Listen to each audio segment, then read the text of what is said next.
Hi viewers, welcome to Disha TV. భారత army మాజీ chief general MM నారావానే రాసిన ఆత్మకథ దేశ రాజకీయాల్లో పెద్ద చర్చకు దారితీస్తోంది. సాధారణంగా సైనిక అధికారులు పుస్తకాలు వారి జీవిత అనుభవాలు, దేశ సేవ, ఆర్మీలో ఎదురైన కష్టాల గురించి ఉంటాయి. కానీ ఇంకా విడుదల కూడా కాని ఈ పుస్తకం మాత్రం ఆర్మీపై రాజకీయ ఒత్తిళ్లు, సరిహద్దుల్లో వాస్తవ పరిస్థితులు వంటి సున్నిత అంశాలపై మాట్లాడినట్లు ప్రచారం జరగడంతో సంచలనం రేపింది. ఈ విషయాన్ని ప్రతిపక్ష నేత రాహుల్ గాంధీ లోక్సభలో ప్రస్తావించడంతో ఇది మరింత రాజకీయంగా ప్రాధాన్యం సంతరించుకుంది. నారావానే తన పుస్తకంలో చైనా, పాకిస్తాన్, లడఖ్, గాల్వాన్ ఘటన, కాశ్మీర్ పరిస్థితులపై తన అభిప్రాయాలు వెల్లడించినట్లు వార్తలు వస్తున్నాయి. ముఖ్యంగా గాల్వాన్ ఘర్షణ తర్వాత సరిహద్దుల్లో పరిస్థితి చాలా క్లిష్టంగా ఉందని ఆయన పేర్కొన్నట్లు ప్రచారం జరుగుతోంది. అయితే కేంద్ర ప్రభుత్వం అప్పట్లో చైనా ఒక అంగుళం భూమి కూడా ఆక్రమించలేదు, పరిస్థితి పూర్తిగా నియంత్రణలో ఉంది అని చెప్పింది. దీనికి భిన్నంగా నారావానే వ్యాఖ్యలు ఉన్నాయనే చర్చ ప్రజల్లో అనుమానాలకు దారితీస్తోంది. అసలు ప్రభుత్వం నిజాన్ని దాచిందా, లేక ఇది వ్యక్తిగత అభిప్రాయమా అనే ప్రశ్నలు తెరపైకి వచ్చాయి.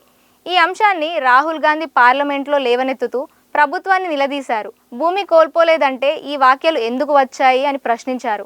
దీనికి ప్రభుత్వం మాత్రం ఇది ఒక మాజీ అధికారి వ్యక్తిగత అభిప్రాయం అంటూ సమాధానం చెప్పింది. అయితే దేశ భద్రత వంటి కీలక విషయాల్లో అత్యున్నత హోదాలో పనిచేసిన వ్యక్తి చేసిన వ్యాఖ్యలను తేలిగ్గా పక్కన పెట్టడం సరైనదేనా అని పలువురు ప్రశ్నిస్తున్నారు. ప్రభుత్వం స్పష్టంగా వివరాలు చెప్పకపోవడం వల్లే ప్రజలు అనుమానాలు పెరుగుతున్నాయని విశ్లేషకులు అంటున్నారు. ప్రభుత్వ వర్గాలు మరోవైపు దేశ భద్రతా అంశాలను బహిరంగంగా మాట్లాడకూడదు అని వాదిస్తున్నాయి. కానీ అదే సమయంలో ప్రజాస్వామ్యంలో ప్రజలకు ప్రశ్నించే హక్కు ఉందని ప్రతిపక్షాలు గుర్తు చేస్తున్నాయి. దేశ భద్రత పేరిట నిజాలను దాచడం, ప్రశ్నలు అడిగిన వారిని దేశద్రోహులుగా చిత్రీకరించడం ప్రమాదకరమని రాజకీయ విశ్లేషకులు హెచ్చరిస్తున్నారు. నారావానే లాంటి అనుభవజ్ఞుడి మాటలను తప్పుగా భావిస్తే ప్రభుత్వం ఆధారాలతో ఖండించాల్సిన అవసరం ఉందని వారు అంటున్నారు.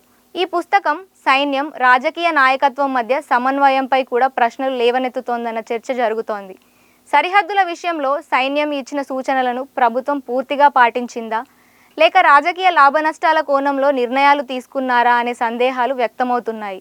అలాగే కాశ్మీర్లో పరిస్థితి పూర్తిగా సాధారణమైందన్న ప్రభుత్వ వాదనపై కూడా నారావానే వ్యాఖ్యలు పరోక్షంగా ప్రశ్నలు చేస్తున్నాయని కొందరు భావిస్తున్నారు. మొత్తానికి ఈ పుస్తకం దేశ భద్రత, సరిహద్దుల పరిస్థితి, ప్రభుత్వ పారదర్శకత వంటి అంశాలపై పెద్ద చర్చకు కారణమైంది. ప్రభుత్వం ఈ అంశాలపై స్పష్టంగా మాట్లాడాల్సిన అవసరం ఉందని ప్రజల్లో అభిప్రాయం పెరుగుతోంది. పార్లమెంట్లో పూర్తి స్థాయి చర్చ జరిపి ప్రజలకు నిజాలు చెప్పాల్సిన బాధ్యత ప్రభుత్వందేనని ప్రతిపక్షాలు అంటున్నాయి. నిజాన్ని ఎంతకాలం దాచినా అది ఎప్పటికైనా బయటికి వస్తుందని, అప్పుడు నష్టం ప్రభుత్వానికే కాదు దేశానికే జరుగుతుందన్న అభిప్రాయం ప్రజల్లో వ్యక్తమవుతోంది. నారావానే పుస్తకం దేశ పరిస్థితులను చూపించే అద్దం లాంటిదని, ఆ అద్దంలో నిజాన్ని చూడాల్సిన అవసరం ఉందని విశ్లేషకులు అభిప్రాయపడుతున్నారు. For more interesting videos, like, share and subscribe Disha TV.